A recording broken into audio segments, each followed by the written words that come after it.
What's up everyone, Venomous here, That Starts Hill Life. This is a Venomous Classic, and it's Game 2 of the best of 7 between Life and Flash. In the top right of Whirlwind, a map that was played, yes, all the way back in Heart of the Swarm, we have Flash, the infallible macro Terran to end all infallible macro Terrans. And in the bottom left, we have the controversial but incredibly talented Zerg player, Life, who is going for a bit of an overpool again, a little quick pool action, which is a bit peculiar because, as we know now in 2017, Whirlwind widely considered to be an incredibly macro-focused map. And it will be interesting to see what Life and Flash bring to the table here, because if you did not see Game 1, you absolutely have to see Game 1. Consider Game 1 of this series to be Game 1 of like a book series, because I spoke so much about the history of each player, and you really have to know about the history of each player to understand this series. Because yes, while this might, at face value, seem like an incredibly entertaining series between two legends of StarCraft, you really have to know everything that goes into it to truly appreciate it. So Life is incorrectly drone scouting the position in the top left, and he's made some lings here to try to aggress upon the Terran, and Flash is doing a build that was standard for about a year in Terran vs Zerg, which was a very powerful build, which again was not only more fun to play with and against than the Reaper Expand, but was more fun to watch, and that is the CC first building wall in barracks on the high ground expand build, I guess. It was kind of a mess of a sentence, but essentially CC first on the high ground with barracks wall in, and if Zerg did a quick ling build like this, well, there's the barracks finishing. Unfortunately, the SCV comes out on the wrong side of that ordeal. Now remember, buildings that are being built cannot be repaired. But this is the thing about this build, it timed out to where even if the Zerg did an aggressive build, you could usually hold. Now all Flash has to do is just repair his front door. The ling is already out, and now the rush is held because Flash, well, he has a ranged unit out on the other side of a tight wall in. And this is sort of the other side of the coin.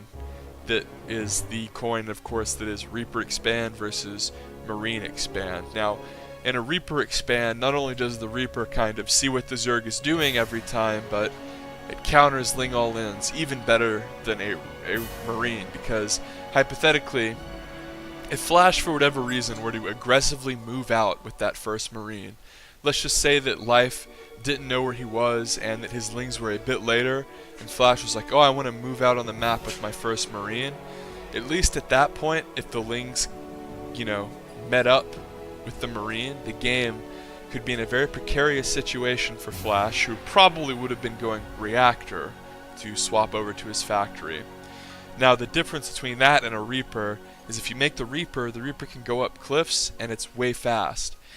So if a Reaper sees a ling cheese, the Reaper can literally just counter the ling cheese by moving around and shooting the slow lings during the cheese. And of course, if a Reaper is caught out on the map while the ling cheese is occurring, if the Terran player simply walled in, the Reaper can just jump back over, because obviously a huge part of Marine Expand defense versus early ling aggression is, oh, how's your wall in? Because if your Marine is outside of the wall in and the lings are out there, and even if they don't catch the Marine, if the wall in is a crucial part of your defense, obviously the Marine can't get back into the wall in without the lings also getting in many instances, like the one we're talking about. And the Reaper can.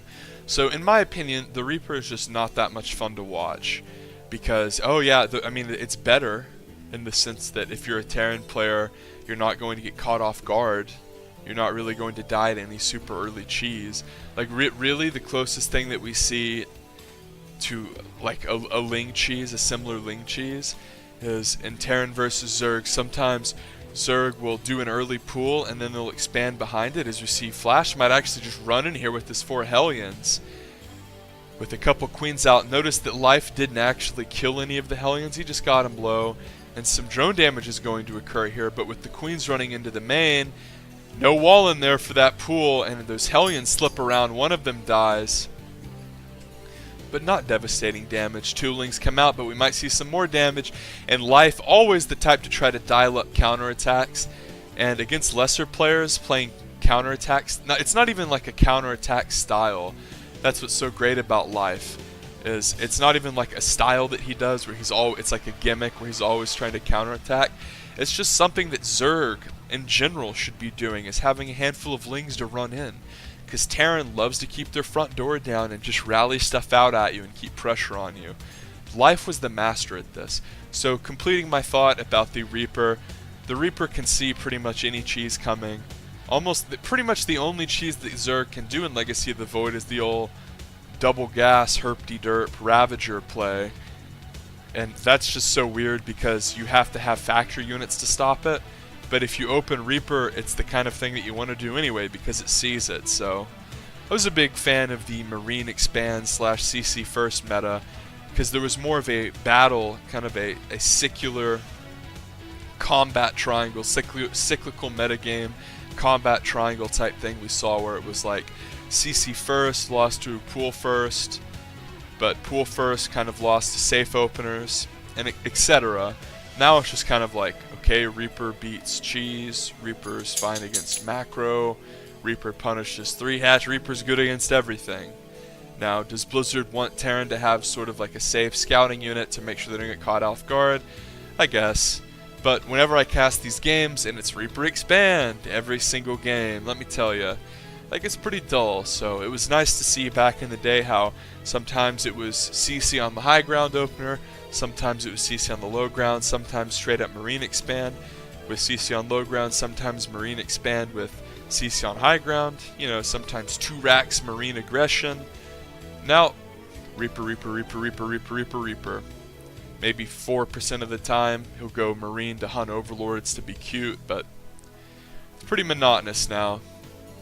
And that is largely in part to the Reaper Grenade ability. And as we see a Spire come out and 1-1 on the way, and the reason I've been kind of talking a lot and not like sitting here and casting is it's cross positions Whirlwind. Both of them are kind of powering here, getting their 3rd base economy going, getting their 1-1 and 2-2 upgrades going. Life is teching into Spire, a textbook Zerg move.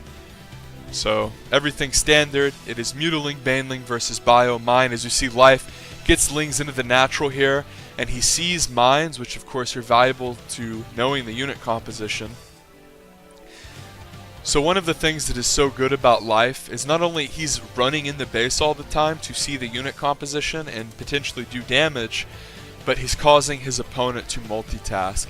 Now, Flash isn't the kind of person to be ripped apart by this, but lesser Terran players, even like good Korean players, many Korean Terrans have kind of made a career and are very, very good at and excel at focusing on one area of their screen, parade pushing, and doing lots of splitting and mine micro. They're not so good at, oh shit, looking back at my base and how many units need to be assigned to defending this Ling counterattack. Life is in this weird spot where he's trying to engage in a choke, and in beautiful Life fashion he comes in from 2 angles. So many Zergs there would have gotten impatient and just tried to have run in from that top side and gotten butchered by mines.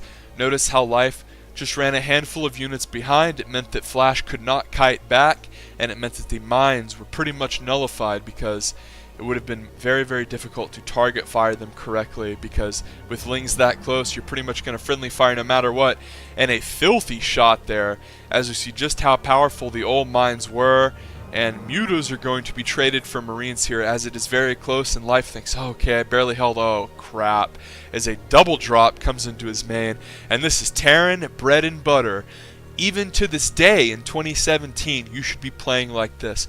Attack and be aggressive at one spot, clear creep in that location, threaten to kill drones in that location, and then right when they least expect it, boom, powerful double drop, and we can see Flash takes care of the spawning pool there, and that's one of the most damning things you can lose in Mutiling Baneling, because suddenly for like the next 65 seconds, Life has to tap out, and GG. So Life decides that that's it. As soon as he loses his pool, that's the moment he calls it. So why, you might be asking? Well, 3 base versus 3 base, it would have been very hard for Life to walk all the way across Whirlwind to do something, and without the ability to make Lings, he's in a situation where Life's not going to be able to hold the 2/2 bio because, okay, he can make mutas and he can make what lings he has into Banes, can't make queens, can't make lings. He's essentially like mineral blocked, which is kind of like being supply blocked, I guess, and he had to tap out. So if you enjoyed this, make sure you subscribe for more. If you really liked it, you can give me some money on Patreon, although I would appreciate a nice like rating. Have a good one.